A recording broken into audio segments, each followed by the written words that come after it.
আসসালামু আলাইকুম এভরিওয়ান। নতুন আরও একটা রেসিপি দেখার জন্য সকলকে স্বাগতম। শেয়ার করব আপনাদের সাথে রেস্টুরেন্ট স্টাইলের চিকেন ফ্রাই। অনেকের কাছে এটা তৈরি করা অনেক সময়ের ব্যাপার, সেই সাথে মশলা আর ঝামেলারও বিষয় হয়ে দাঁড়ায়। আসলে একেবারে কম মশলা দিয়ে আর কম সময়ের মধ্যে এটা তৈরি করে নিতে পারবেন। খেতে কিন্তু আলহামদুলিল্লাহ দারুণ হয়, আর তৈরি করার প্রসেসও কিন্তু খুবই সহজ। যেহেতু এটা কম সময়ের মধ্যে তৈরি করতে পারবেন, তাই আশা করি রেসিপিটা দেখার পর একবার হলো ট্রাই করে দেখবেন। আর চলেন রেসিপিটা দেখে নেওয়া যাক। এর জন্য এখানে আমি 1 কেজি পরিমাণের ব্রয়লার চিকেন নিয়ে নিলাম। আর চিকেনটাকে আমি রেগুলার কাট করে কেটে নিলাম। কেটে নিয়ে নেওয়ার পর খুব ভালো করে এটাকে আমি পরিষ্কার করে ধুয়ে নিলাম, আর বাড়তি পানিটাও জড়িয়ে নিলাম। চিকেনটার মধ্যে অবশিষ্ট যে পানিটা আছে, আমি এই পানিটাকে এখন শুকিয়ে নেওয়ার জন্য এখানে একটা টিস্যু পেপার নিয়ে নিলাম। আপনারা চাইলে সুতির কাপড় দিয়েও বাড়তি পানিটাকে যতটুকু সম্ভব মুছে নিতে পারেন। চেষ্টা করবেন চিকেনটার মধ্যে যতটুকু সম্ভব একেবারে পানি না রাখার জন্য, যতটুকু সম্ভব হয় আর কি। আর চাইলে এটা যেমন কিচেন টিস্যু পেপার দিয়ে করতে পারবেন, অথবা এটা আপনারা আপনাদের সুবিধা অনুযায়ীও শুকিয়ে নিতে পারেন। আর এটা কিচেন টিস্যু পেপার থেকেও আপনারা যদি সুতির কাপড় দিয়ে মুছে নেন, তাহলে কিন্তু তুলনামূলক সময় কম লাগবে আর খুব ভালোভাবে পানিটাও মুছে নেওয়া যায় আর কি। একই প্রসেসে প্রতিটা চিকেন থেকে আমি পানিটাকে এভাবে মুছে নিলাম। এখানে যদি চিকেনের মধ্যে পানি থাকে, তাহলে কিন্তু এই চিকেনটা ভালোভাবে মুসমুসে হবে না। এটা মুসমুসে যদিও হয়, বেশিক্ষণ কিন্তু এটা মুসমুসে থাকবে না। তাই চিকেনটা থেকে যতটা সম্ভব পানিটাকে মুছে নেবেন। এখন দিয়ে দিলাম এর মধ্যে 1 টেবিল চামচ পরিমাণের টক দই। সেই সাথে দিয়ে দিলাম 1 টেবিল চামচ পরিমাণের রসুন বাটা আর হাফ টেবিল চামচ পরিমাণের আদা বাটা। টক দইয়ের মধ্যে যাতে পানি না থাকে সেদিক খেয়াল রাখবেন। সেই সাথে দিয়ে দিলাম হাফ চা চামচ পরিমাণের গরম মশলা গুঁড়া, আর দিয়ে দিচ্ছি স্বাদ মতো লবণ। এখানে আমি প্রায় 1 চা চামচ পরিমাণের লবণ দিলাম, তবে লবণটা তো সম্পূর্ণ নিজস্ব টেস্টের উপরে বেশি করে নিতে পারবেন। এখন দিয়ে দিলাম 1 চা চামচ পরিমাণের লাল মরিচের গুঁড়া। সেই সাথে দিয়ে দিবি এর মধ্যে আমি জিরা ও ধনিয়া গুঁড়া প্রায় 2 চা চামচ পরিমাণের। মরিচটা কী পরিমাণের জাল তার উপর ডিপেন্ড করে এখানে মরিচের গুঁড়াটা অ্যাড করবেন। সেই সাথে এখন এর মধ্যে দিয়ে দিলাম 1/4 চা চামচ পরিমাণের হলুদ গুঁড়া। হলুদ গুঁড়োটা দিয়ে দেওয়ার পর এখন দিয়ে দিলাম 2 টেবিল চামচ পরিমাণের কর্নফ্লাওয়ার। হাতের কাছে যদি কর্নফ্লাওয়ার না থাকে, তাহলে এখানে চাউলের গুঁড়াটাও ব্যবহার করতে পারবেন, তবে পরিমাণে বেশি দেওয়া যাবে না। আমি 2 টেবিল চামচ পরিমাণে দিয়ে খুব ভালো করে এটাকে মাখায় নিব। মশলার সাথে যাতে চিকেনটাকে খুব ভালোভাবে মিশে যায়, সেদিক খেয়াল করে একটু সময় নিয়ে এটাকে উল্টে পাল্টিয়ে মাখায় নেবেন। আর এখানে কর্নফ্লাওয়ার দেওয়ার কারণে এটা খুব ভালোভাবে মচমচে হবে, তাই চেষ্টা করবেন অবশ্যই কর্নফ্লাওয়ারটা দেওয়ার জন্য।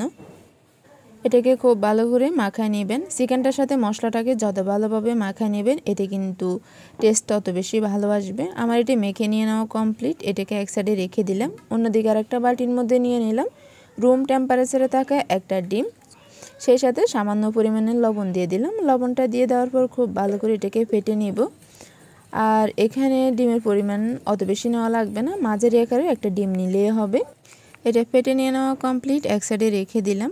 অন্যদিকে চুলায় একটা প্যান বসিয়ে দিলাম, আর এখানে অবশ্যই এগুলোকে ডুবো তেলে ভেজে নিতে হবে।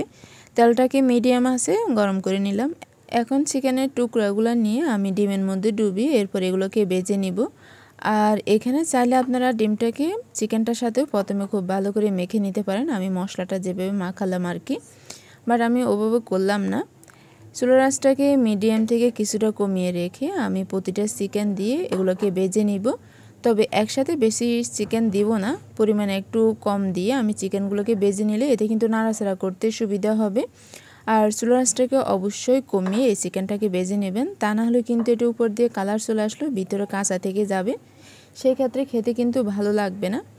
আমি কয়েকটা পিস দিয়ে দিলাম। আর চুলার আঁচটাকে মিডিয়াম থেকে কিছুটা কমিয়ে রেখে এগুলোকে প্রথমে 5 মিনিট এক পিঠ ভেজে নিব।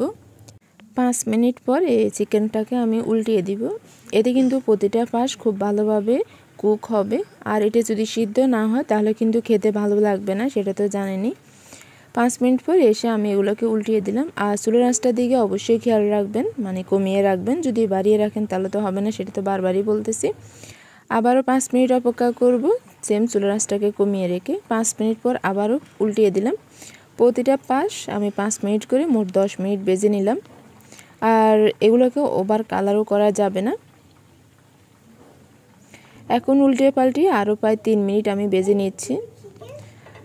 আর চুলার আঁচটা কিন্তু এখনও কমিয়ে রাখলাম। এটা কিন্তু প্রথম থেকে শেষ পর্যন্ত অবশ্যই কমিয়ে রাখবেন। 3 মিনিট পর এটাকে আমি তেল থেকে তুলে নিব, কারণ এটাকে আমি আবারও একবার ভাজি করব। যদি এখন এটাকে আবারও একটু সময় নিয়ে ভেজে নিই তাহলে কিন্তু এটা অতিরিক্ত কালার চলে আসবে, খেতে একেবারে ভালো লাগবে না। তাই 3 মিনিট পর এটাকে আমি তুলে নিচ্ছি। মোট এখানে 13 মিনিটের মতন আমি এটাকে ভাজি করলাম আর কি। প্রতিটা চিকেন আমি সেম প্রসেসে আবার ভেজে নিব, যে বাকি টুকরোগুলো আছে আর কি। এটাও প্রথমটার মতন ডিমের মধ্যে ডুবিয়ে এরপর চুলার আঁচটাকে কমিয়ে আমি ভেজে নিব। আর 5 মিনিট এক পিঠ হওয়ার পর এটাকে উল্টিয়ে দিব। সেম অপর পাশটাও 5 মিনিট ভেজে নিব। এরপর 3 মিনিট ভেজে এটাকে নামিয়ে নিব। আসলে অনেকের কাছে এটা তৈরি করা অনেক ঝামেলা বা মশলার কারণ হয়ে দাঁড়ায়। আসলে ওরকম কিছুই না, একটু ধৈর্য সহকারে যদি করেন তাহলে কিন্তু রেস্টুরেন্টের স্বাদ বাসায় পাবেন। আর স্বাস্থ্যকর পরিবেশে তো তৈরি করতে পারবেন একেবারে নিজের মন মতন করে। আমি এগুলোকেও সেম তেল থেকে ঝরে তুলে নিলাম। আর যদি এরকম সহজভাবে তৈরি করে নেওয়া যায় তাহলে বাচ্চাদের হুটহাট বাইনেও সহজভাবে মিঠিয়ে নেওয়া যায়। আমি ওগুলোকে ভেজে নিয়ে নেওয়ার পর প্রথমে যে চিকেনটাকে ভেজে তুলে রাখছিলাম ওগুলোকে ভেজে নিচ্ছি। আর চুলার আঁচটা কিন্তু এখন হাইয়ে করে দিলাম। প্রথম পর্যায়ে আমরা যে এগুলোকে ভাজি করছিলাম তখন কিন্তু চুলার আঁচটাকে কমিয়ে ভাজি করছি।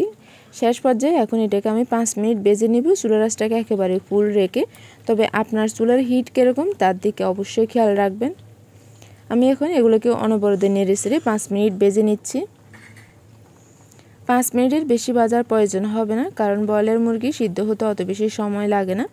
5 মিনিট পর এখন তেল ঝরিয়ে এগুলোকে আমি তুলে নিব।